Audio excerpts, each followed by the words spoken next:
Okay, moving along. Back to news in the States. Tired of all this bloody Britain talk. Let's go back to America, folks. Matt, you had something lined up that you wanted to talk about. Yeah, it's something I just found out about, and it really disturbed me. It's one of those things where once you find out that the world has this in it, you can never think about the world the same way, and certainly not as positively as you ever could before. It's actually something that's happening right now as we speak. By the time you listen to this, it will been over. But right now it's happening in Pasadena, California. It's called Politicon. Now, I don't know if anyone here remembers DashCon. Do you remember that? What is that? It was a disastrous attempt to do a Tumblr convention. It was a year or two ago. Right. Tumblr teens paid hundreds of dollars to thrash around in a fetid ball pit. Yes, I remember where I met my wife. If that's what you're asking, yes. All right, well, take that. I met atheist Artemis there, if you want to bring that up again. All right, so imagine that. Add to that a convention for the most horrific sexual perversion you can think of. Something like a pedo-furries or like scat-vor. Anything like that, put them together, they're not going to approach the horror of Politicon. So, according to its own creators, this is what Politicon is. On their About page, they say, it starts with a quote from Bernie Sanders. There is too much shouting. There is too much making fun of each other. Or is there? From Ted Cruz giving his best Darth Vader to Trump's litany of quotables to Hillary's budding interest in Snapchat disappearing messages, the 2006 campaign trail is serving up more than the usual amount of fodder and funny, and that's just from the candidates alone. This June, Politicon will be toasting to a second term as the quintessential nonpartisan event of the year. In honor of the impending presidential election, we're upping the ante with some of the biggest names in politics and the wittiest voices in comedy and entertainment, representing all sides of the political spectrum. Join us at the Pasadena... We're not invited to this? I know, yeah, what the bullshit. fuck, man? It's bullshit. Who's in charge of bookings? Join us... Ben. Fucking Dreyfus dropped the ball again. God, we gotta fire that guy. Note to producer Ben Dreyfus. What the fuck? Yeah. Join us at the Pasadena Convention Center for a full weekend of panels, debates, TV and movie screenings, art podcasts, comedy shows, Q&As, book readings, interviews, meets and greets, art exhibitions, and music performances. With 12 rooms ranging from 50-seaters to large-scale auditoriums, you'll be able to get up close and personal with political heavyweights, revel in the endless humor with the likes of James Carville and Sarah Palin, dissect documentaries and parodies with filmmakers, and maybe even interact with a few of history's greatest leaders. Now is your chance to entertain democracy. So this is a nonpartisan political convention. And most horrifyingly, it's the second year. They had one last year, and they had like 9,000 people at this thing. This is for people who have memorized every Aaron Sorkin speech to tell to somebody who, if they get cut off at the line at Arby's or something like that. Let me just start off by saying that the only way that sort of press release could read any darker is if it began with the words, have you ever actually tried to count to 6 million?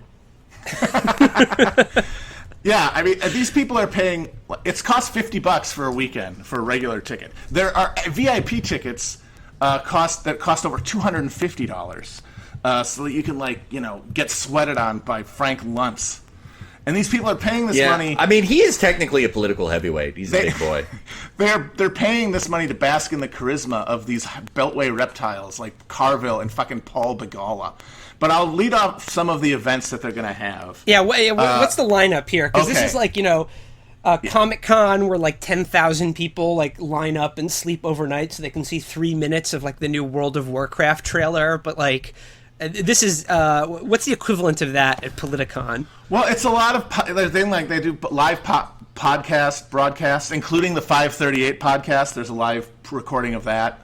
Oh my god, you get to see Harry Enton in person? You get to see holy shit, how can you have that much charisma in a room? It's astounding. Okay, we have to try to get booked at Politicon next year. Yeah, we do. And the thing is, it's like it's a super, like, it's the Ron Fournier wet dream in that it's super bipartisan / nonpartisan. Like, they have an event that's a gun panel about how guns are cool, One of the members of the panel, by the way, is John Ratzenberg from Cheers for some reason.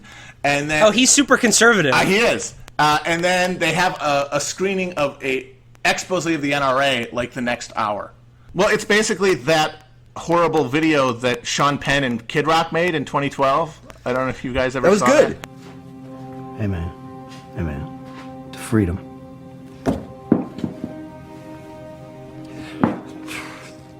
To freedom. Oh, man. This thing is that spirit. And it's very sad and low rent, and it's like this. There's a million panels, but it's all the same people. Like Ann Coulter's in a million things. S.E. Cupp's running around. Dime. Bagala and Carville. They have a Daily Show retrospective with a ton of former Daily Show hosts or Daily Show correspondents. None of whom were even like on Stewart. Like we're talking Kilborn era. That's the Craig Kilborn, like Vance Beth Littleford. Vance DeGeneres, for example.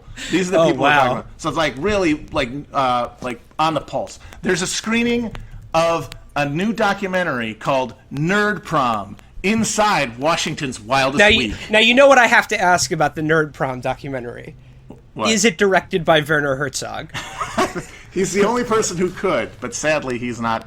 There's they just go up to Chris Eliza, but then there's just like one of those scene missing things from a 9 Inch Nails video or a silent movie, and Werner goes, I could not show the world what happened next. And then the last thing you hear is, Trump is going to have to turn viral fail into viral win. He actually, Werner Herzog, for the Nerd Prom documentary, he actually resurrects Klaus Kinski, who shows up and does the actual address instead. He fills in for Larry Wilmore and just goes, "You are shies, all of you. I will whip your stupid faces." Zuerst entferne den Balken aus deinem Auge und dann sieh zu, wie du den Splitter aus meinem Auge ziehst. That'd be way better. I haven't seen Nerd Prom, but I think that sounds like an improvement all around. You get to watch a debate between Ann Coulter and Van Jones. You've always wanted to do that. Wow. Oh, That should be productive. Okay, so that's the most horrifying stuff that's on the first day.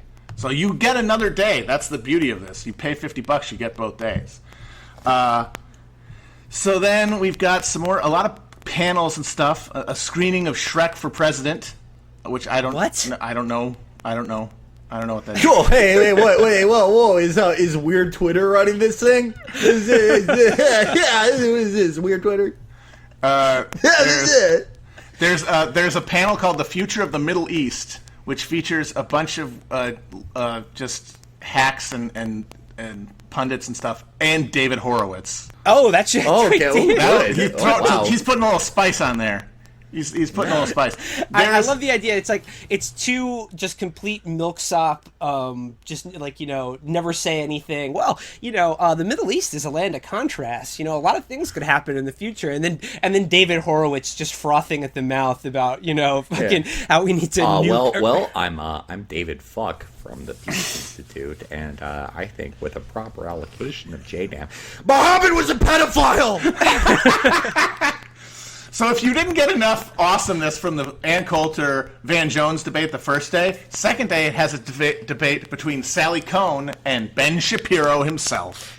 You can jerk off. Damn, son, where'd you find this? Okay, sorry. You can jerk off to the no true Scotsman fallacies. It's these busting out left and right. Well, I don't know why you're not you have two intellectual titans. You have the guy who's afraid of bathrooms and the MSNBC lady who isn't Rachel Maddow, who no one can remember. I would pay $50 just for that. Oh, absolutely. I would pay $500. There's a conservative comedy with Adam Yenzer. Who the fuck is that? I don't know. He won last year's award. They couldn't even book Crowder? What the fuck? I know Crowder is not even on here, amazingly. Sarah Palin this is Crowder's shit. This is totally. The This is exact like, if type he of can't shit get this where Crowder gig, what shows the fuck? I mean, is he living in a dumpster at this point? How the hell does he, if he's not here, where the hell is he? He's filming videos where he's like, I sucked my friend's dick in Target to own the liberals. Sarah Palin is in conversation with James Carville. Something we all. Oh wow! And this one, here's what I gotta say about this: all these panels and a conversation with Ann Coulter and Van Jones. like all this shit just proves to me what kayfabe this all is for these people. Like, Oh, yeah. It reminds me of, like, James Carville and Mary Matlin. Yes. Like they're both. They could put like, the politics aside and fuck. Yeah, exactly. The fact that both of those two fucking insects haven't killed each other 20 years ago shows how little they care about any of Yeah, this. they don't care. Well, sometimes the fox gotta lay down with the hands. That's my James Carville impression. That's a new impression just for this show. It's really good. Well, you say that a Republican and a Democrat don't get along with each other, but sometimes you gotta park a trailer and then do it to a truck. I know Wow, that we've been enjoying all of these, and these all have sounded fun, but this next one, like, genuinely nauseated me. Trump the Musical. A well-researched hip-hop opera that spotlights some of the most interesting aspects of today's presidential race. That's the only thing we have here in the description. Is that brought to you by Jib Jab, the geniuses behind Jib Jab? Well, my thing is, I think it's like a Trump Hamilton. I'm not building a wall. I'm signing them all. All the declarations, all the constitutions. Dr. Vox says, I represent what Donald is not. Well, I just got to say, for democracy, I'm a thought. Hamilton. That's going to be better, whatever there is, whatever they put together. 1776. Pasadena, California. If you've ever wondered about what Islam's going to be like in the 21st century, I'm sure we all have. Well, you can find out at a panel hosted by Robert Davi. What? Wait. Robert Davi. Robert Davi. The super right-wing actor. Yes. Is hosting a panel on what Islam is like in the 21st century. Yes. I'm gonna There's guess a picture of him on the website. He's got gonna be kind of racist. There's a picture of him on the website. He's got a baller fucking fedora. I fucking love Robert Davi, by the way. Oh, it's great. I mean, the question. He said one of the greatest lines in history. It must be weird when to have a job where people don't come on you. Oh, showgirls, hell yeah. Yeah. I mean, like, look, the question, all hours of the day, when I'm fucking my wife and I can't achieve climax, when I'm like trying to ignore my children, the question I'm always thinking about is what is Islam in the 21st century going to be like? And like, finally, I get to find out. Trill as fuck, man. It's gonna be awesome. So Islam 2.0. Can you say a Ramadan app? I can. No, on this panel, actually, surprise guest Adam Baldwin is gonna shock everyone by telling that he's now a Wahhabist cleric.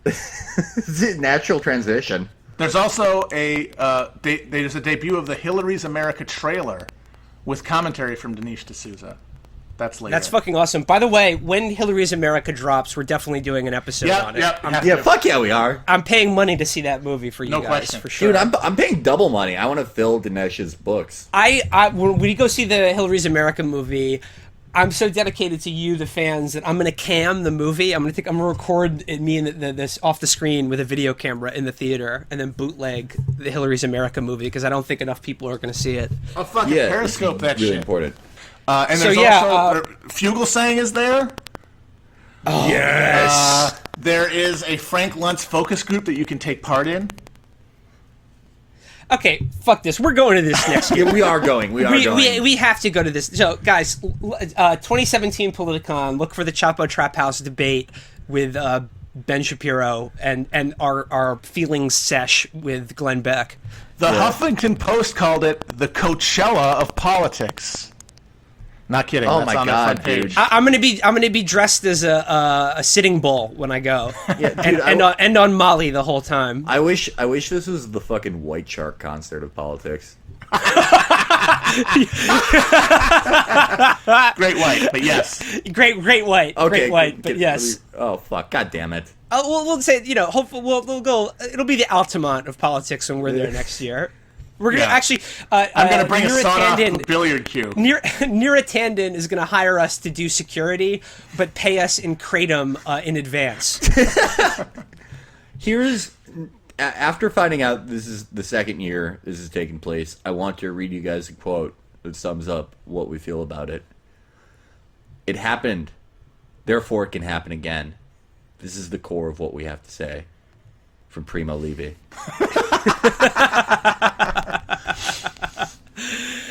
Okay, 2017, Chapo, we're going to Politicon, definitely. Yes, we are. Dude, we're going to get laid as hell when we go there. You know these Yo. conventions are just big fuckfests. Yeah, I'm going to take mushrooms and just get stuck in the signing of the Declaration of Independence Oculus Rift for 6 hours. But before we get into that, I got to talk to Libby about Politicon. Libby has just gotten back from covering this. Libby is our primo levi for this episode. She is our witness to the atrocity that is Politicon. Libby, explain to our listeners or anyone who is not familiar, what is Politicon and why, never again? It bills itself as the Coachella of politics. Oh. I know. I know. God. And having been to Coachella once, 6 years ago, when it was not quite as uncool as it is now, I feel pretty qualified to comment on it. It's basically a non-partisan political convention. Yes. Not Finally. like, it's not like the DNC or the RNC in that it isn't actually for anything. No one is getting nominated or anything. It is just a celebration of all things politics. Politics rocks. It's basically a convention for people who call themselves political junkies, people who love the news. People love the goddamn news. It's really for people who like watch C-SPAN cut footage of people like milling around on the floor of the RNC or something and go, wow, that looks really fun. And you know what? Political junkie, I used to think that was a bad term, but it actually is, because doing that is as sad as trying to suck the last residual bits out of the fentanyl patch. I don't know. I always thought there should be a nonpartisan convention. I think they shouldn't have a DNC and an RNC, but should combine them. Yeah, Celebration yeah. of politics and patriotism. All I know is that these days my septum has been destroyed by the news, so I got to blow it up my asshole. my parole officer is coming by to see if I'm reading Variety. I can't even have that. Okay, Brendan told me that while you were there, just the Wi-Fi was like $25 a minute, and water was like $8 for a bottle. So I mean, they're doing the price gouging that Coachella and these other like Fire Festival has been up to. Oh my god! There should be a fire festival for people who love MSNBC. That's such a good idea. They should hold it on some former island that was for like lepers or like typhoid patients or something. They just hold it at Gitmo. Just put it at Gitmo. Yeah. So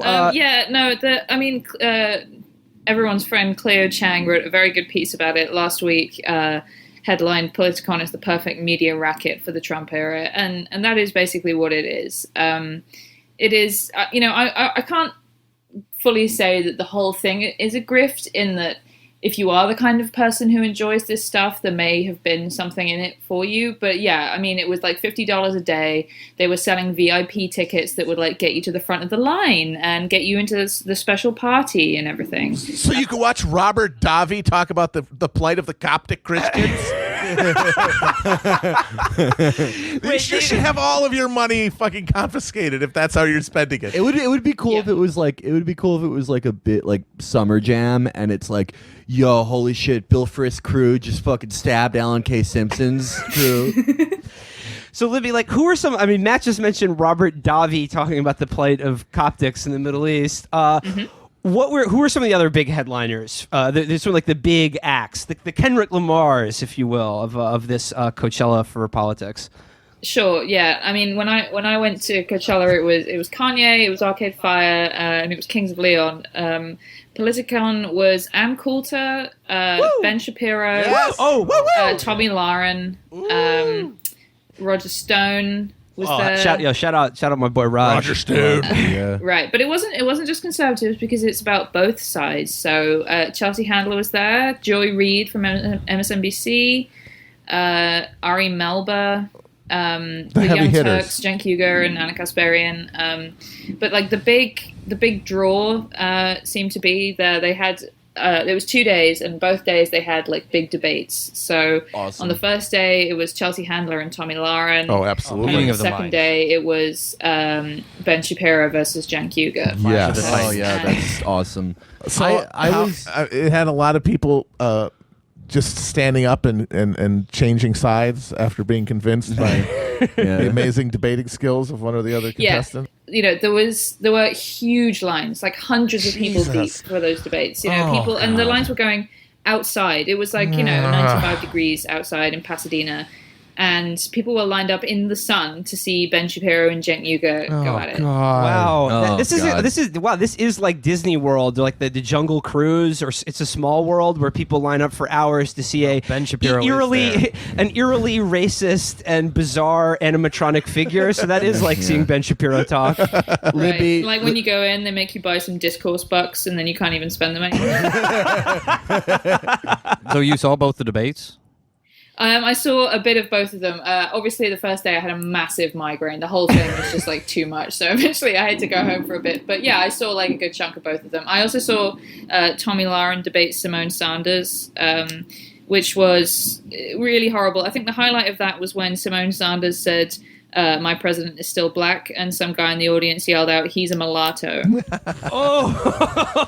So that's the equivalent of Freebird. It's like, so it's a nonpartisan convention, but there still has to be like a partisan breakdown of the audience members. They're not all Seymour Skinner wanting, buttons that say, let's have a good, clean election.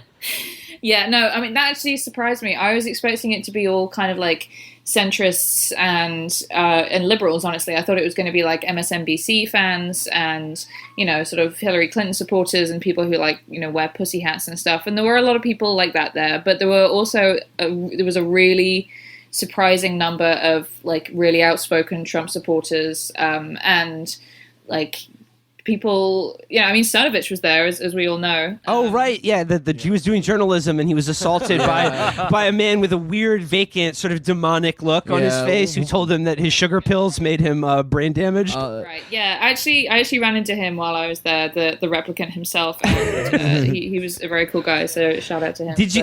So like Cernovich was there, and I was kind of surprised by like just the sheer number of MAGA hats that I saw, and when I was going through the line for the Shapiro debate, trying to find people to talk to, it actually took me a while to find people that weren't Shapiro fans to talk to. Going and seeing Ben Shapiro debate is like watching Jordan in his prime. Yeah. Libby, I didn't watch any of the Handler-Lahren debate because, like, because you have self-respect, right? No, both of them are my exes. But I heard that like Chelsea Handler got fucking shellacked. Is that true? I mean, the bit that I saw, yeah, I think she did. Because, partly just because like it's hard to debate someone who is as stupid as Tomi Lahren and who is like as committed to being as fucking mental as she is, but at the same time, like Chelsea Handler isn't good either, obviously. And there was one moment in particular where Chelsea Handler, they were talking about Trump, and Chelsea Handler said, "So what about all the lying?" And Tomi Lahren said, "Why are you bringing up Hillary? I thought we were talking about Trump." And the crowd just like goes wild. Everyone's applauding and stamping their feet and stuff. But then, Chelsea Handler was then put on the spot, and, Tomi Lahren said, like, give me an example of a Trump lie. And for just like a really painful few minutes, she was struggling. She couldn't think of an example of a Trump lie, which is like, I get it, there's a lot, but like, that's the kind of thing you need to be prepared for. Well, it's because there are none. Yeah. Everything. Can't do it. Yeah. Can't do it. So these you can't name one lie. Name one lie. You would have to prove that he knowingly made a misstatement, which you cannot do. Nope. Factually impossible. Right. Oh, he right. And then eventually, when she did think of one, said. she came up with the size of the crowds at the inauguration, which is like, that's a big lie. That's a pretty good one, but it was just too easy for Tomi Lahren to just like dismiss that as a lie that didn't matter. And it's just like at the end of the debates that I watched, and really all the panels that I went to, I was just walking away feeling like, what was the fucking point of that? Like, no one's mind was changed. We didn't come to any new conclusions. No new information was revealed. We just watched two people just like snipe at each other with, the worst versions of talking points possible. And then everyone just walked away and went and bought a hot dog. Yeah, but you got to see celebs. You got to be in the same room as celebs. Right. And you got to see them. I got the sense that was actually the main draw for most people. Like, people came there because they wanted to see Tomi Lahren and they wanted to see Ben Shapiro. And I think that's actually why the breakdown of the crowd was so conservative, because there just weren't the stars on the left there that the word for the right. Claude Racine, Dax Flame, Betty Fine, You got it. and Raffi Fine, all the stars You really keep up with all that. are stuff. here tonight. Oh, yes. I mean, like, if you were, on the left or a liberal and you wanted to, to go to Politicon to see the stars, then your choices were like Chelsea Handler and then like some no-name, like MSNBC hosts, and then the Pod Save America guys, and that was kind of it. You keep their names out of your mouth. Hey, Chelsea Handler rocks. I mean, like, dude, I would fly to Pasadena in the middle of the summer to like see her go up on stage and be like, when I drink vodka, I have sex. Libby, So these are like the worst people on earth, essentially. Libby, I see what you mean about I can't imagine worse people on earth than this audience. the lib, like, you got Shapiro on one side who has a huge following among incel dorks, and then it's just like from the left they have, ladies and gentlemen, coming to the stage now, Evan Bayes, former press secretary. Don't forget Rob Reiner. Rob Reiner was there. Rob Reiner Everyone was loves there, him. Yeah. Yeah, I mean, actually, I talked to Cenk Uygur while I was there, and he actually had a pretty good point, I thought, which, I asked him, like, whether he thought that there was decent representation of, like, the Bernie wing of the Democratic Party there, even, or, progressives in general, and he kind of, admitted that not really, and that he thought that was because, Politicon was trying to book stars, and when you're trying to book stars, then you go to TV, basically, and, like, if you're looking at the crop of people who go on CNN, MSNBC, and stuff like that to be talking heads, they just aren't really, like, the progressive or, left figures on TV there. Yeah. So You mentioned Cenk, and, he squared off against Ben Shapiro. And I have to ask, like, if you saw a little bit of debate, did in fact Ben Shapiro debate a leftist and destroy them? Yeah, I mean, I watched, and I mean, I thought Cenk did okay. I thought he did better than Chelsea Handler did against Tomi Lahren. But again, it just felt so pointless to me because, like, Ben Shapiro is just this, like, 5'2" fucking little dork dweeb, and, like, yeah, he's got a bunch of, like, awful fans online and, like you say, incel dorks, but it's like, I mean, I'm not like a fan of Cenk Uygur either. It's just that, like, it didn't really, unless Ben Shapiro left that room, like, crying and wetting himself, it was never going to be satisfying. It was never going to be like, it's very hard to get, like, a resounding victory, honestly, in a debate, especially when you have two people that are just coming mostly, with their own sets of facts. I mean, Ben Shapiro has his own sets of facts about the world, and they don't care about your feelings. It's like, it's just like declaring yourself the winner of a debate is like declaring yourself, like, I don't know, Warden of the North or something. Yeah, well, it's just like, I mean, there have been no like real debates since people stopped using web forums, because on those, like, you would quote someone's entire post and, like, break it down and argue all the points. But now it's just like, we talked about this in the West Wing episode, how every time in the West Wing or newsroom, they're like, we're going to have the gun debate. And the liberal guy always is like, well, sir, do you believe this? And do you believe this? Well, if you believe those things, then by your logic, you're wrong here. Thomas Jefferson disagrees with you. And it's like, in real life, it's like Aikido. No one's going to let you do that to them. Nobody is going, well, here's the thing. What he says, what my opponent in this debate says, I'm going to agree with for a while. That'll end up well for me. Yeah, I mean, it's just because all these things are just like two sexually psychotic people who have their genitalia sealed in lamination just go up there and stare at each other's mouths until the other asshole is done talking and go, I believe in an America where everyone's included, or like, actually liberals kill more black people than cops with abortion. And they just do that until it's over, and then, like, fucking just some bloodless leech from MSNBC takes a selfie where they're drinking a beer with Ben Shapiro, and they're like, at the end of the day, we're all just people. And it's like, God. Well, yeah, you just stared at each other. Yeah, if politics is going to be wrestling, which we were seeing it turn into, it should be literally wrestling. Like, if these were actual fights, if I could see Cenk Weaver, Cenk Randy Weaver, Cenk Imgur. If I could see Chelsea Handler, like, break a fucking table over the back of Tony Lahren or something like that, that would be worth watching. I'd pay to see that. Yeah. But them just, like, throwing talking points. It's just, you're watching the news, but you're in person. Live. It's the news in person. How demented do you have to be to find that entertaining? This is the thing that like you see in the airport, and it like is blight on your skull the entire time it's there. It's like in the corner of your eye, just drilling, and just like those faces and mouths and the wah wah wah, and you're looking at that going, I want to be there. What is wrong with you? Boy, oh boy, did we see that in the airport yesterday. Oh, my God. That's neither here nor there.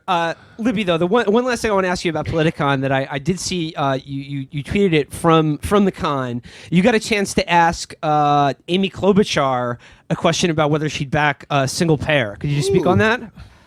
Yeah, so she was on a panel about what now for Democrats with Cenk Uygur, Cenk Uygur and Simone Sanders, Bob Shrum, and Sally Hell yeah, Cohn. baby. And These are the people who are guiding us to the next crossroads.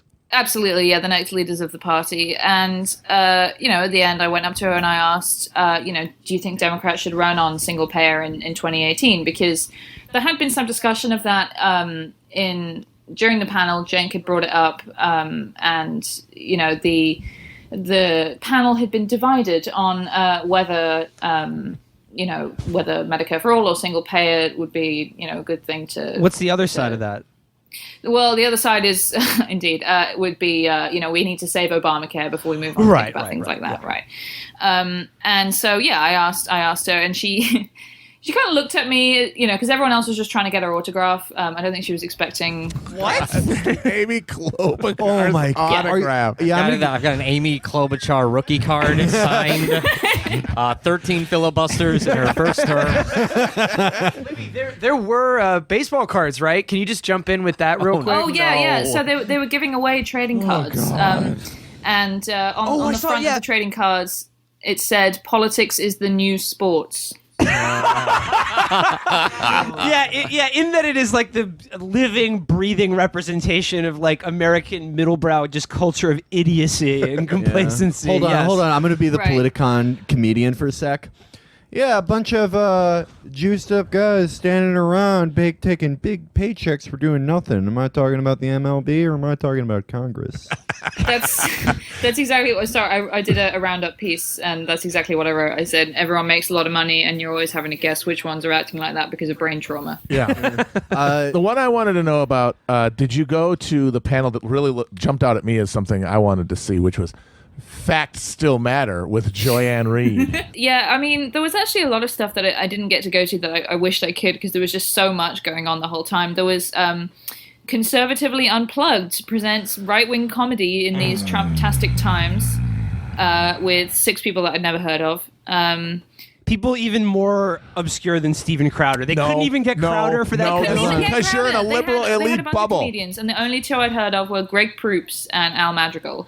You guys are in a liberal bubble. That's why you never heard of these comedians. Like Chard Nutley is wowing crowds across this nation. But since you would never deign to go into a casino ballroom or a state fair, you've never heard of him. Look at my man in the front row. He's a fucking pervert. He's a sicko. Let's kill him. He's laughing because he knows he's destroying the family.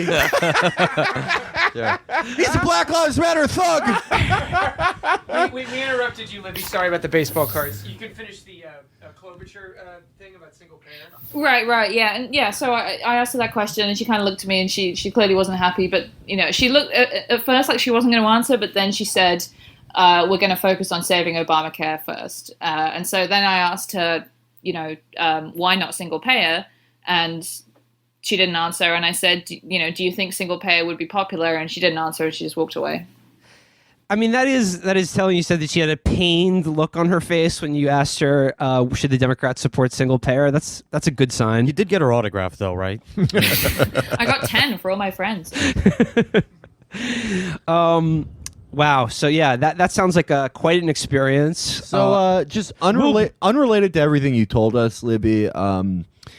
Yeah, I'm buying a plane ticket to Afghanistan. There's just like I've decided to make some major life changes. Does anyone want to come with me to join an exciting new political project?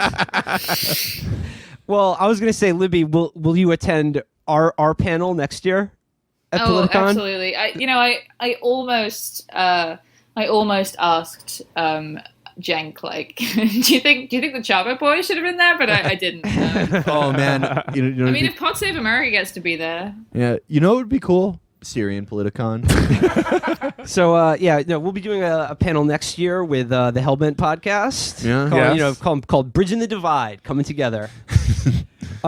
Okay, so moving on from Politicon again, Libby, thank you for your service. I know you'll never forget the things that you saw and had to do while you were there, but it's just the fact that you bore witness is I think testament to your suffering. Oh, sorry. There's one more thing I wanted to tell you all. I thought I should make clear when I was talking to people in the line for the Shapiro debate, asking them why they wanted to go, they'd specifically told me that they thought Shapiro was a good speaker who had a really good grasp on facts. A lot of people mentioned facts and how he was really knowledgeable on facts and how they really wanted to hear him speak. And I don't think I've ever heard anything more but like just baffling than that, because I watched the debate and he sounds like a cartoon mouse that's been like sped up. God damn, Ridzard Kapuscinski, eat your heart out. This is some Pulitzer material, I think. Well, Shapiro's smartest move was to kind of flip over to a new grift after he was done grifting old people who were frightened by the prospect of young people having sex, and now he's positioned himself as in opposition to what these shitheads think are millions of people. I don't like the facts. They violate my safe space, and it's just endlessly that. And I see that shit all the time from the gentle dullards of Imgur, who are mostly too stupid to be political, but they're like, yeah, I agree. Facts rule.